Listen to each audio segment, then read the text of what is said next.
I'm concerned defensively because they can't stop anybody. They really only have two guys that can defend, and that's LeBron and Tristan Thompson.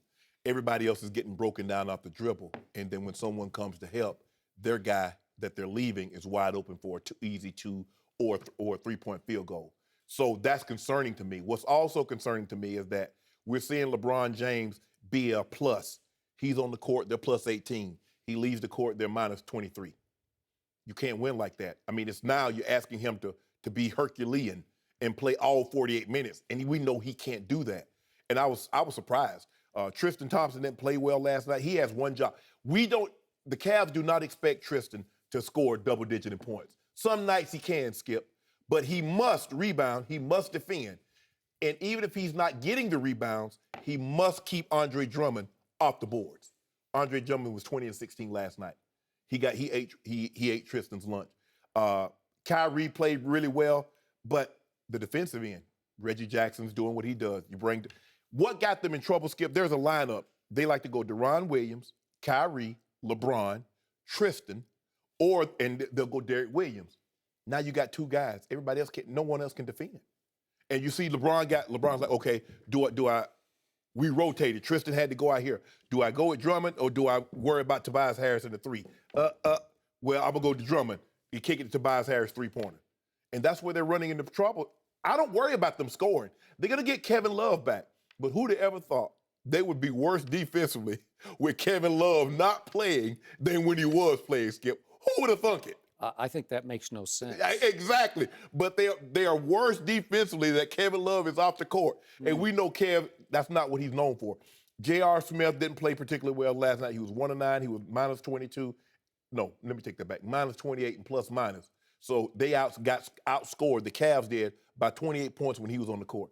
Skip, LeBron went to the bench in the first quarter at 151. They had a 15-point lead. Started the second quarter, it was down to 7. LeBron went to the bench in the third quarter, where it's normal. They were up 8. Started the fourth quarter. They were up 8. They go on a 12-0 run.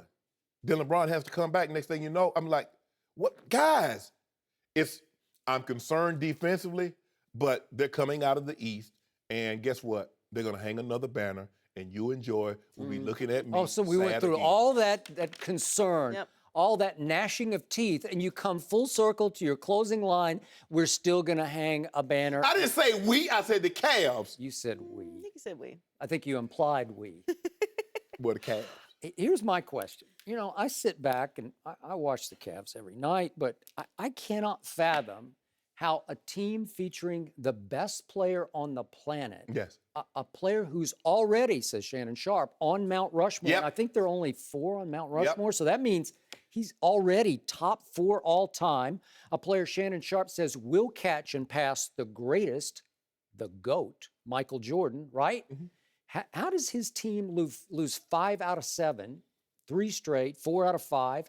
It just doesn't make sense to me because he's LeBron James. That's all I ever hear. He's LeBron James, right? How does that happen? They're winning when he's on the court. Oh, okay. Think about this. When he's on the court, in 77 minutes, they're outscoring people by 45. He leaves, and then they just implode. Okay. So what's he supposed to do about that? So help me out. Last night at Detroit's okay. They have their moments, you know, if Reggie Jackson gets hot or, you know, Drummond has one of those nights.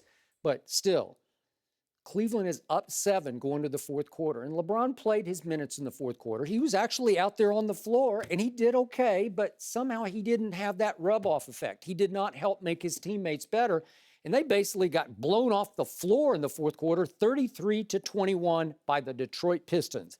That's not a good sign, and it doesn't even speak well or bode well for the King. So this is my 2 cents from a distance again. I told you this during Super Bowl week, when the story broke after that fateful loss in New Orleans that night, when LeBron said, I need help. He said, we are top heavy. And I told you first thing out of the box in our show at Houston, out on, what was it called? Discovery Green. I loved it there. That was great. Hi, Houston. I told you, what a terrible message to send to your locker room. You're saying, we got Kyrie and Kevin, and that's it, man. You you're just saying it's a bunch of chopped liver in your locker room and that you need help. You need a playmaker. You need lots of help. You need more. You need this. You need that. You need a big man. You need a point guard. And it's not the right message to send publicly. You can send it privately to your GM or your owner, but you can't send it publicly if you're the leader of the franchise. If you're the best player on the planet, it's such a degrading message to send. It's such negativity for the rest of your locker room that if I'm looking around, I'm saying, man. What message is Tom Brady sending when he's yelling at the receivers? What message is he sending? He didn't say, I need more help. Has he ever said that publicly? Not one time. He does need more help. I just want to know, you said the message Trying to make them better. Okay. If he gets mad, but they know he loves them. They know. So bro, do you hear about all the gifts they get? They get stuff that's not even released to the general public. You don't know about this, Joy. All the stuff the Miami Heat players got courtesy of LeBron James. The custom-made Beats headphones, and all the pizza. You know, he got a piece of stuff, Blaze Pizza. Ooh, doing unbelievable. 383% increase since he's taken over. He owns 17% of it. But I don't even wait a second. He insists on taking the maximum contract under the salary cap, thereby making it much more difficult for David Griffin and his owner to go get more help because there's only so much space left when LeBron makes whatever it is, $25 million. I'm not finna let Dan Gilbert pocket all this money. Why not? I take less money. That's cutting off your nose to spite your face. Well, hey, if I ain't breathing out of it, I don't need a nose. Oh, you don't need a nose. I breathe out my mouth. I'm like a fish. breather? Yeah. Yeah, that's the kind of person I am. Okay. All right. I'm suggesting that his team psychologically is quitting on LeBron here. They're saying, well, I guess we're not very good, so we got to watch the king be the king here.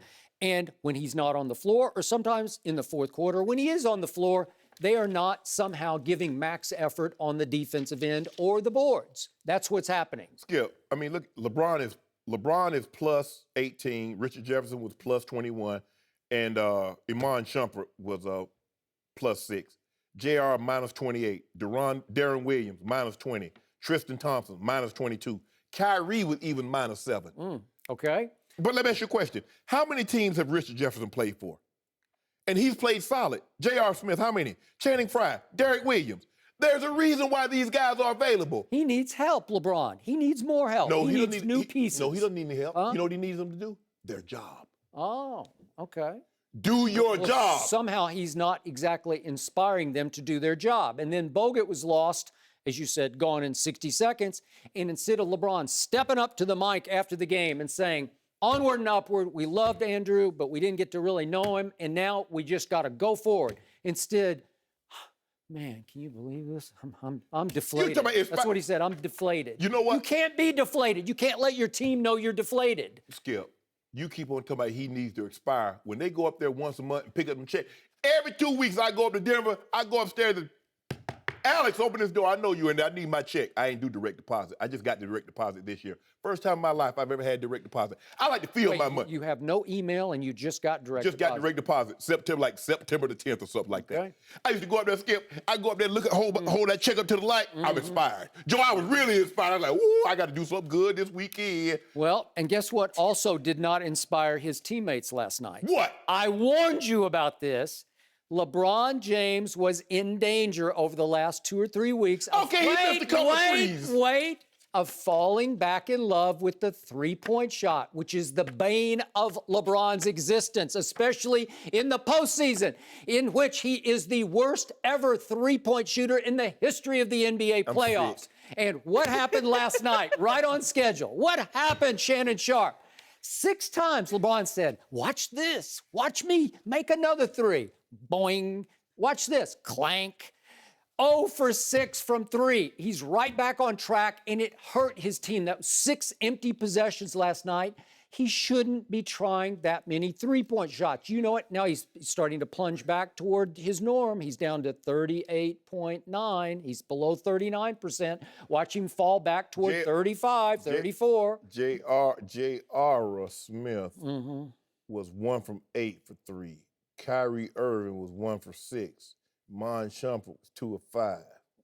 And somehow... Wait, how about Channing Frye? Channing Frye was 5 of 7 for 3. That was pretty good. But Skip, he's still shooting better from the 3 than Kevin Durant. He right there with Steph Curry. Wait, help me out. Which team was up 7 going to the fourth quarter last night? The Cavs. The Cavs. And hold on. And the King went 0 for 6. Hold on. Where was the King? When the fourth quarter started, where was the King? Oh. Where was the King when the fourth quarter started? When they went on that 12-0 run, where was the King? Tell the truth. Shame the devil.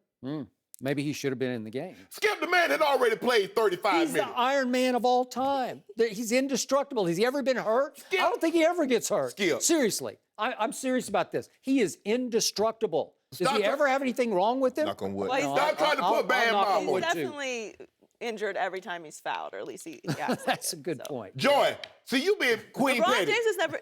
I mean, he's never fouled anyone When do you- his entire life. When do you have your day? When do you have the pettiness of the day?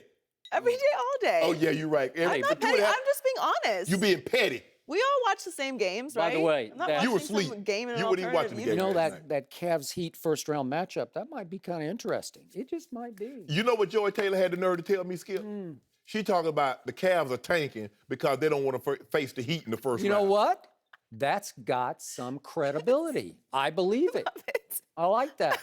That's what's happening. Shannon's good kind one. of like me. He never forgets anything. It's That's okay. amazing. It's a good one. I want you to remember that. You know what? That's it. Case closed.